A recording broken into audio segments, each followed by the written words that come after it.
everybody, and welcome to another episode of React Native Radio. This week, I'm your host, Charles Max Wood, and we're going to be talking with Jared Palmer. Jared, do you want to say hello? How's it going? If you're a front-end developer looking for remote work, then I recommend G2I, a React and React Native-focused hiring platform that will connect you directly with their clients that need your skill set.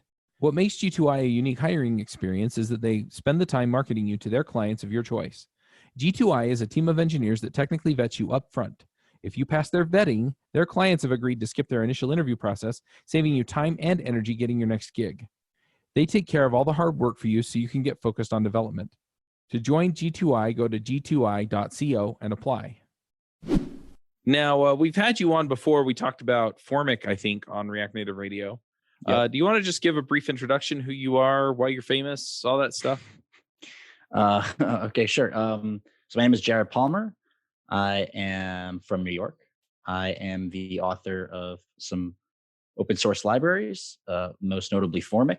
And most recently, I started Formik Inc., which is the company built around the software, mostly focused on building awesome, amazing, badass forms and helping developers do so more efficiently and productively.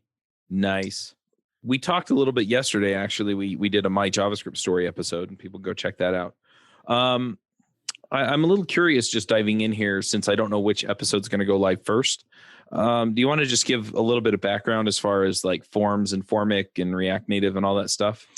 Sure. So first we'll just start like forms and React generally, and then we'll pivot to just like specifically talking about React Native. So let's just talk about forms and React. So React is good at a lot of stuff, like a lot of stuff. The power of React, as I like to describe it, is that React focuses on the how so that you can focus on the what of your app. And that's done by expressing application state, your application as a function of state and props. And it's really good at that. And React has this one-way data flow, and it doesn't have two-way binding like Angular does or Vue does, or some of the other frameworks like Svelte has like built-in reactivity. And what this means is that React is phenomenal at a whole host of stuff. But what it's not great at is when you actually need two-way binding. And the times you need that, more specifically, have to do with when primitive elements, like inputs, for example, when you think about what a normal browser does, inputs have two-way binding, right? The user presses a key, that's one way, right? Right. And the new value is expressed and displayed in the DOM by default, right? Right. If you just put an input, it actually expresses two-way bind, or is a two-way data bind. But React doesn't do that for you. So what you have to do with React, you can use an uncontrolled input, which is when you use like a ref and you use either the DOM or React Native, for example, like the built-ins. You use a ref and you get the value off the ref. And that can go only so far. And while that is very fast, it can only go so far because sometimes you want to programmatically set that value. And so in that situation, you want to make it a controlled input. And that's when you basically keep it in state and then you wire it in with a change handler. And so that's fun.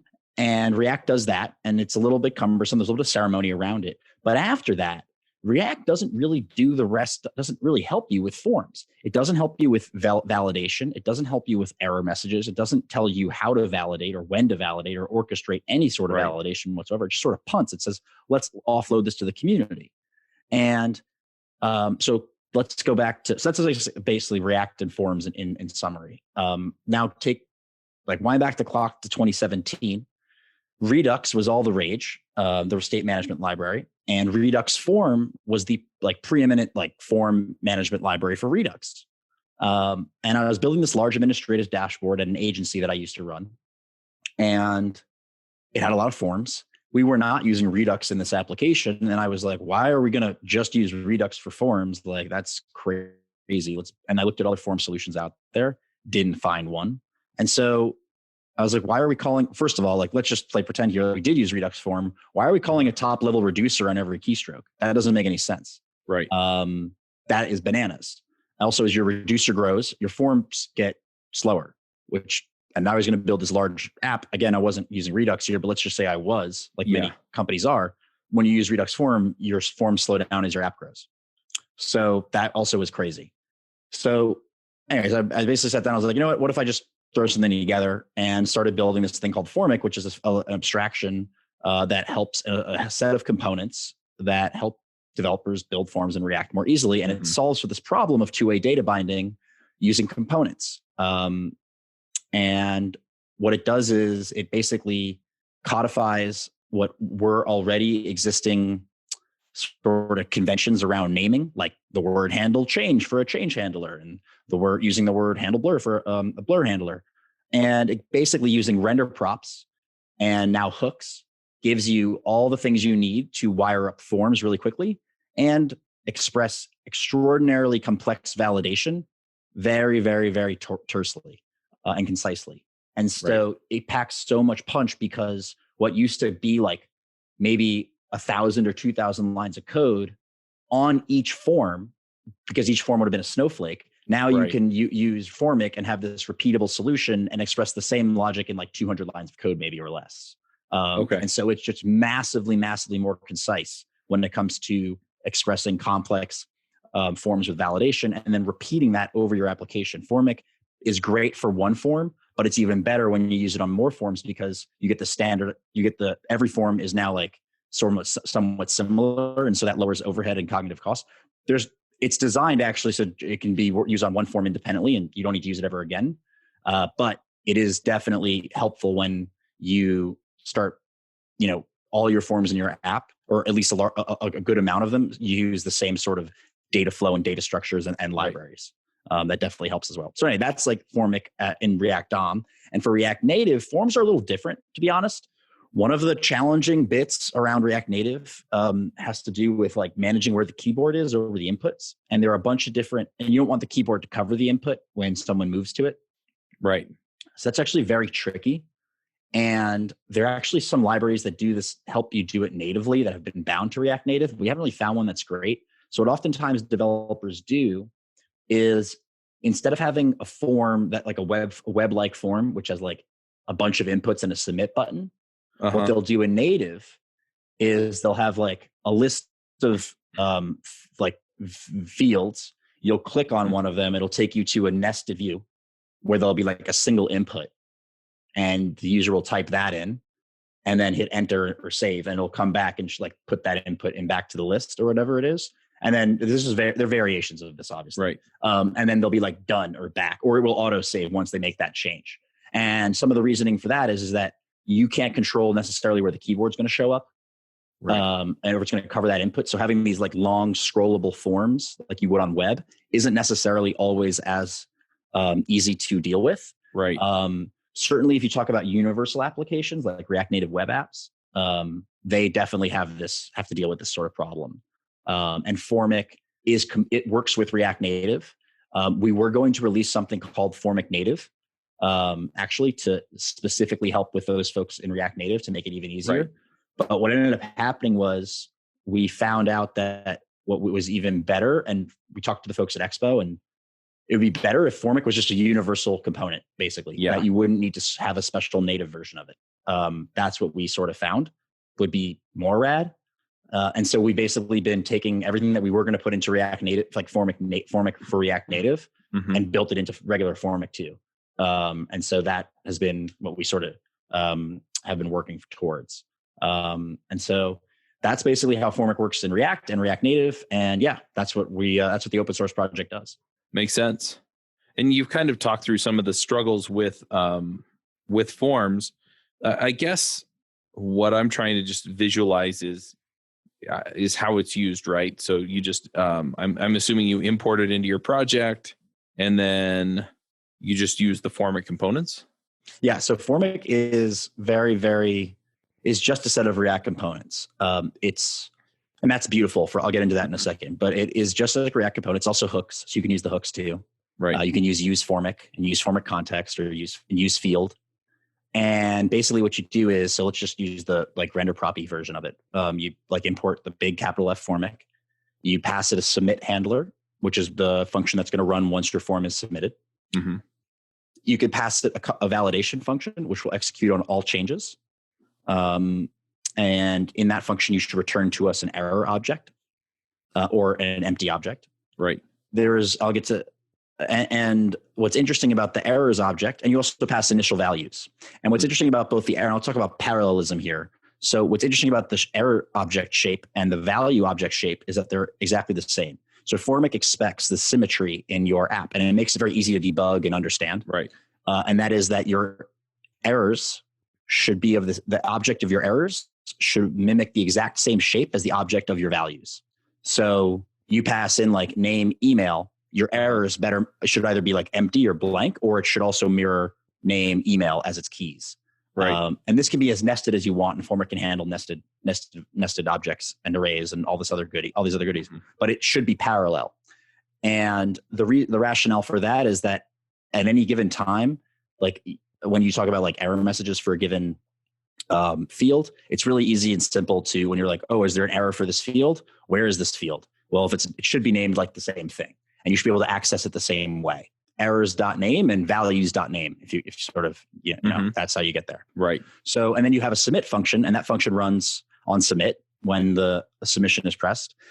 In React Native, you have to trigger that manually with a button, but in React DOM, you can actually submit a form by pressing the enter key, depending on whether or not there's the presence of a button. It's very crazy. But anyways, you can actually auto submit with just an enter key press. Right. And so, but regardless, you need a form element in React DOM. You don't need it. Sorry. If you do that, you can use the built-in form element. Infinite Red has been designing and shipping and building web and mobile applications for 10 years.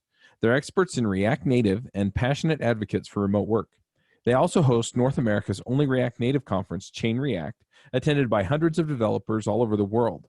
I actually went this last year. It was a ton of fun. If you start a project after hearing about them on this podcast, they'll give you 2 free tickets. You can learn more at radio.infinite.red. So anyways, that's basically how like Formik works. There are also field components and hooks. So what gets really powerful is Formik gives you back in render props or through hooks or through a higher order component, however, whatever flavor, whatever suits you, some helper methods. And these helpers you pass to your inputs if you want to. So you get back a handle change function, a handle blur function, and or now a get field props function. And if you spread get field props onto an input, basically either via a name attribute, if you're in React DOM, or if you pass the name of the or path to the specific field in your values object. So, for example, if I've got a part of form state for email and it's called like email, I would basically call like get field props email, and it would basically get me the correct handle change, handle blur, and value for the email key in my form, like the email value in my form. And if I, and it also handles checkboxes and multi-select and stuff like that. So there's some nuance there, and it figures out whether or not like it should be SU back checked or value or whatever. It figures that out more intelligently, and you just pass that to all your inputs. You can also use a component called field, which gets all that through context, a little bit more concise. And you can also use field to build your own version of field that may be more specialized. And through these, like, I guess probably call it 6 to 8 hooks and components, you can basically fake two-way data binding in React and build extremely expressive forms very, very, very, very quickly. And that's the name of the game. Speed is everything. And predictably too. So Formik doesn't use external state management. It's all just React state. And that makes it very easy to debug and optimize. So first you get the power of React Dev Tools, and it works exactly as you expect. State is state, props are props. Why did you update function, like that little helper works. Yep.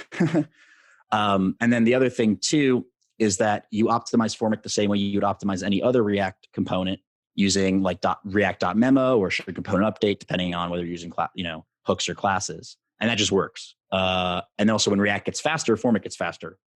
So if you upgrade to the latest version of React, there's massive performance changes from earlier versions of that, like even like 15 to 16, and then different levels of 16 there. That, and if you toss on the experimental builds of React in concurrent mode, Formik gets even faster too. So there's beauty in staying with the framework. Right. That makes sense. Now, does it maintain the state for the form in the component state, or? So yeah, it does. So that's exactly right. So in the core Formik or used Formik, the hook, it stores state in React state with a reducer, with a use reducer under the hood.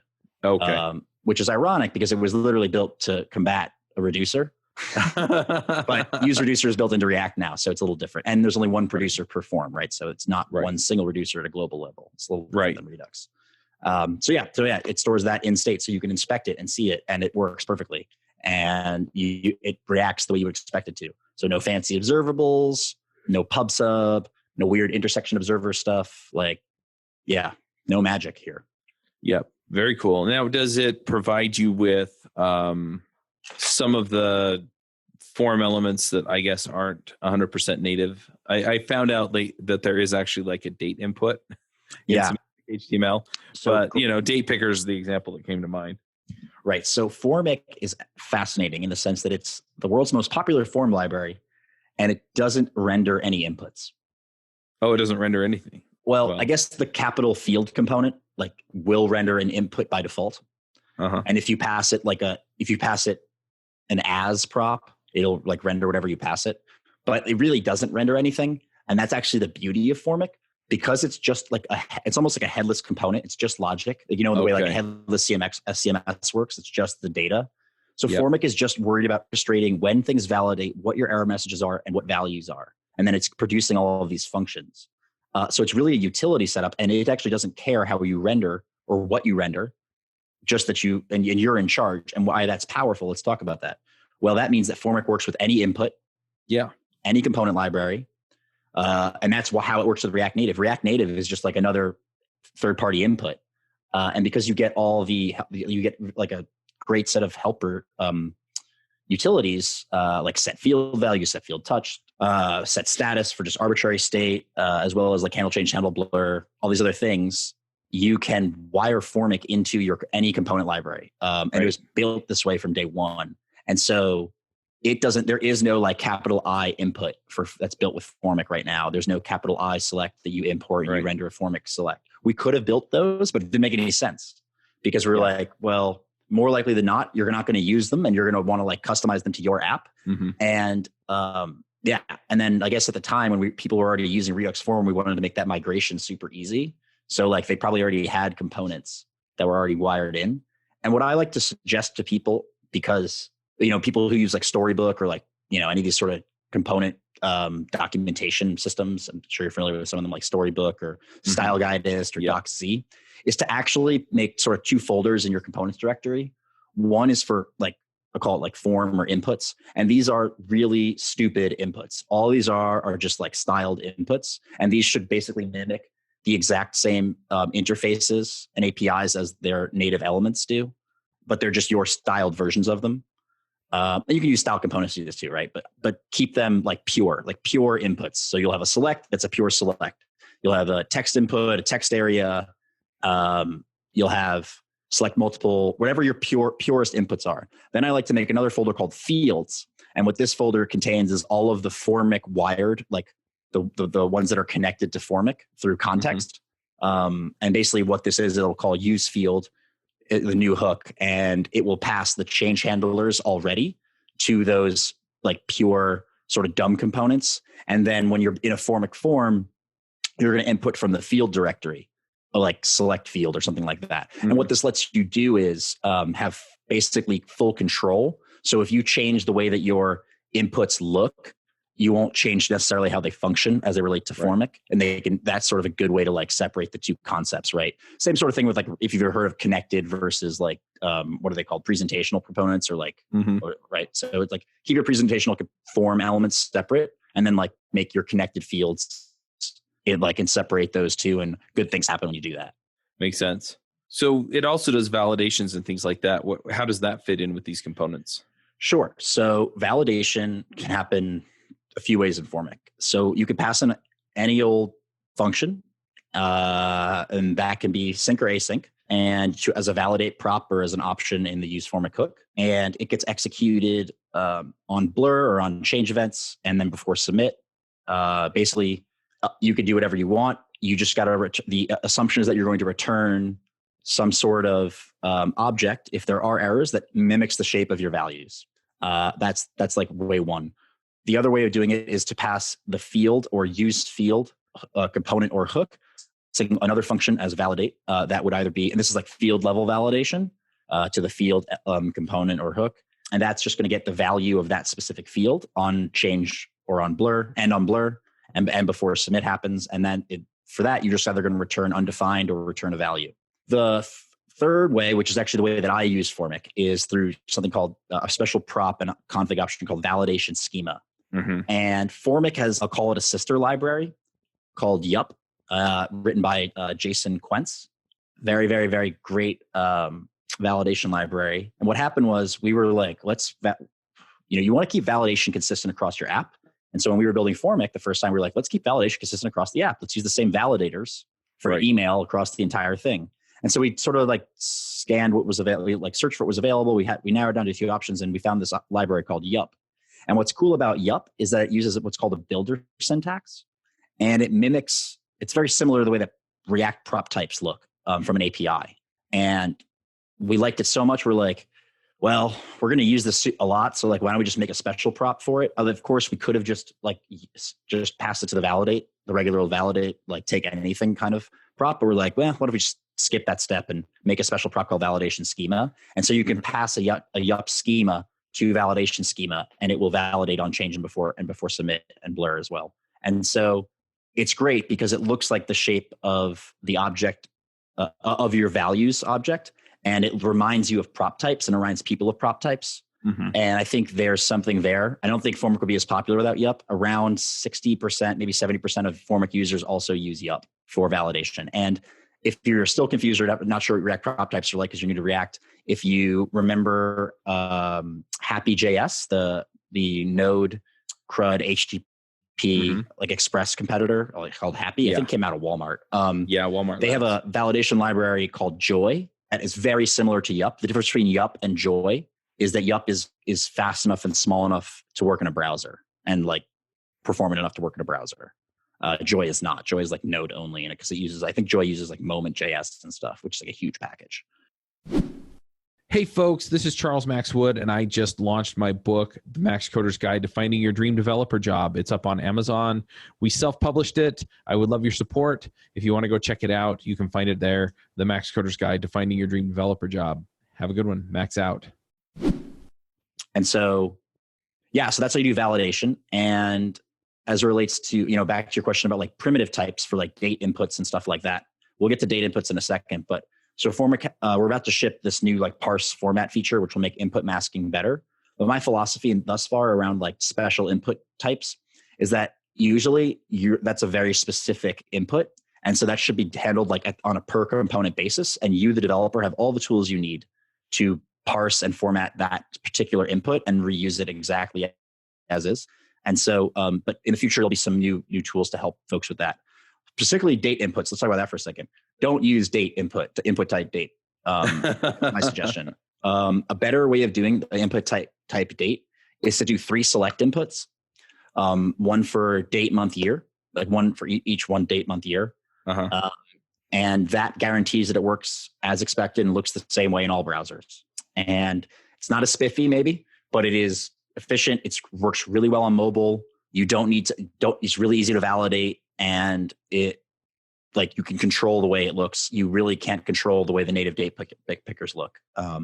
They're different in Firefox and Safari and Chrome. And in old versions of IE, if you're still doing that, they don't even have them. And so you just have like string. Right. So it's kind of a mess. But you could use a React date picker too, right? Like one of those big libraries. But if you're trying to really if you really care about bundle size, just use 3 selects. It's amazing.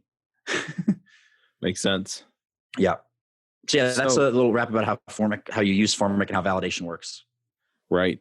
Are there any gotchas that people may run into even with something like Formik?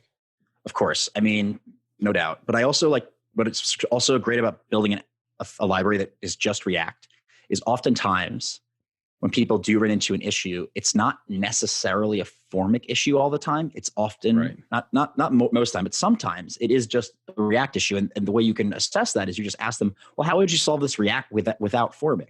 And sometimes they'll arrive at the answer or realize what we're doing is kind of weird or very strange or that. Then sometimes there are definitely gotchas with Formik. I think probably the one that gets people is that Formik doesn't handle files by default. Mm-hmm.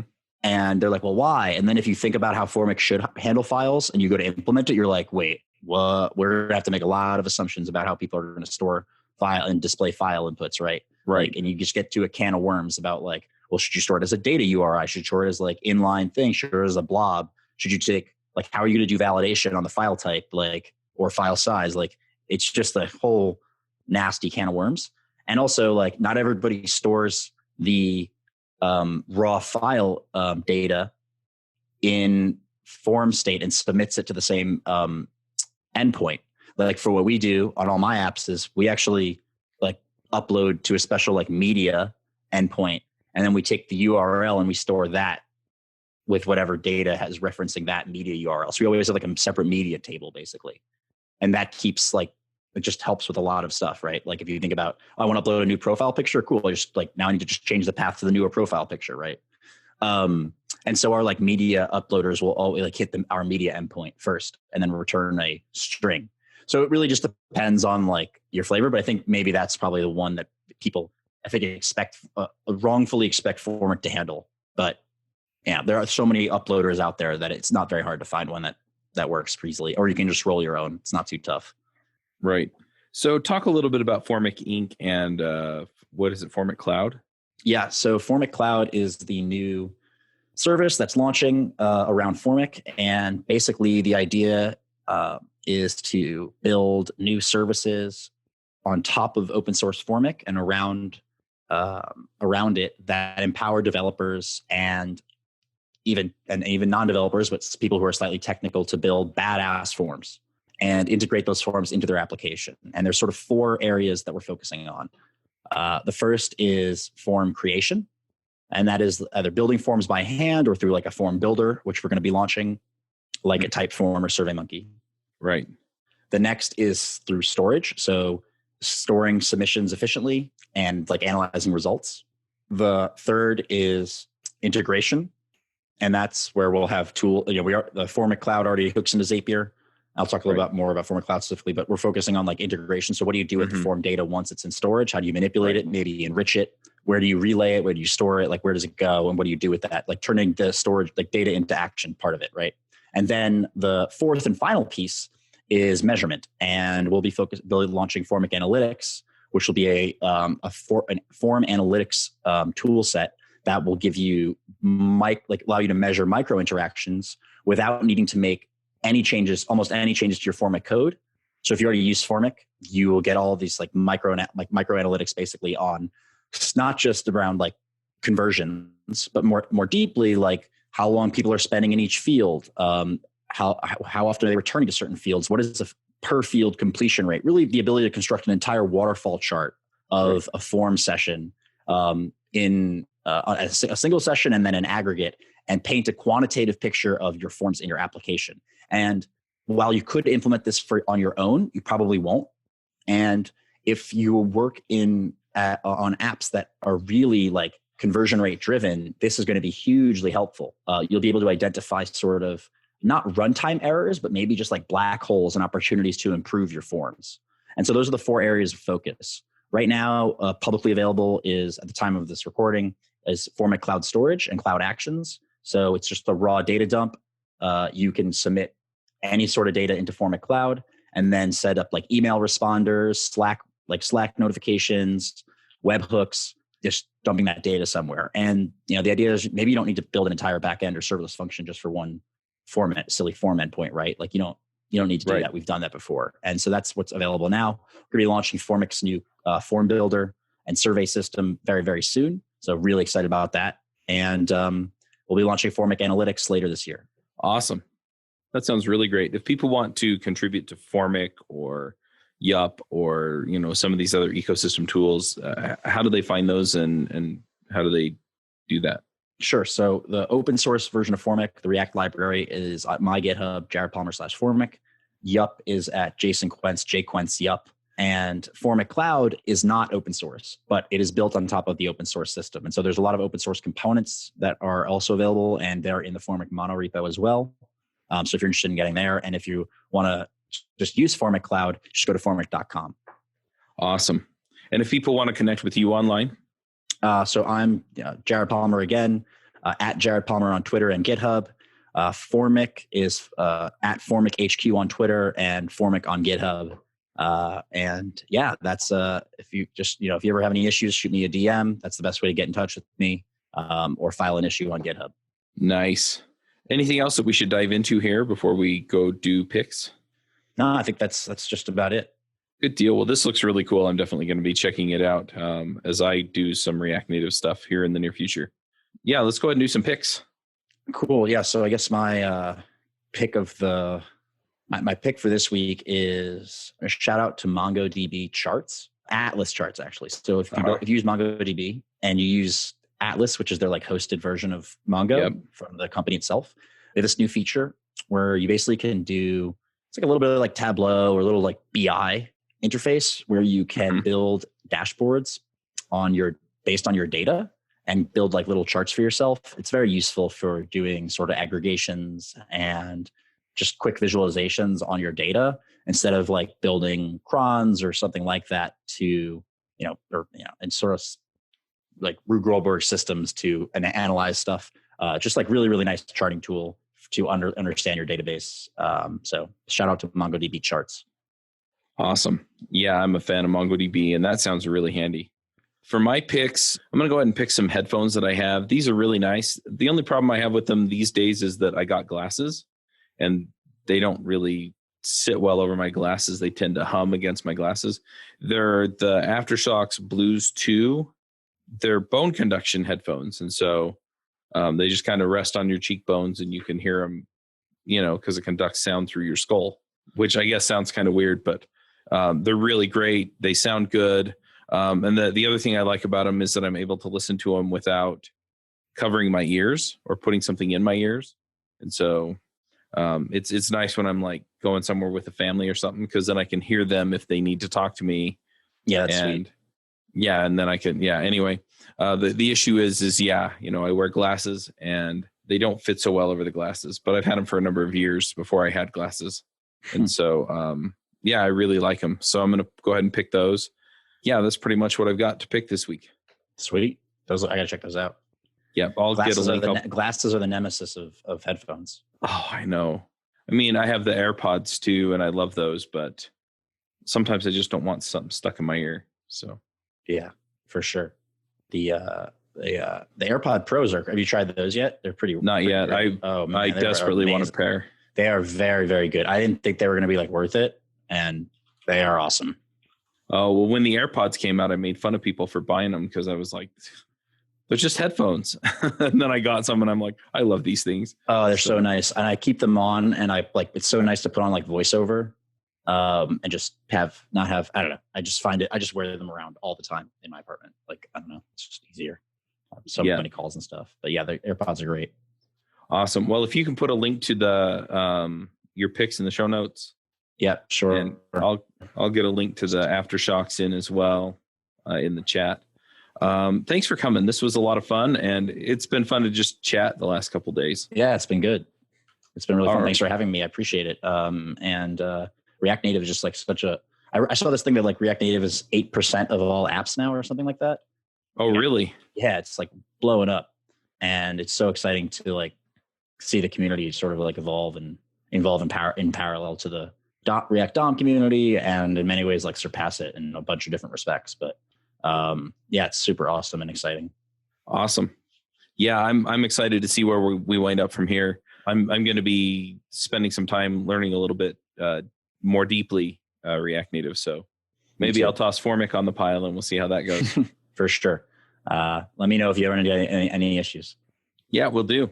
All righty, cool, man. Well, thanks again. Really appreciate it. And thank you all for listening. Yeah, thanks everyone for listening.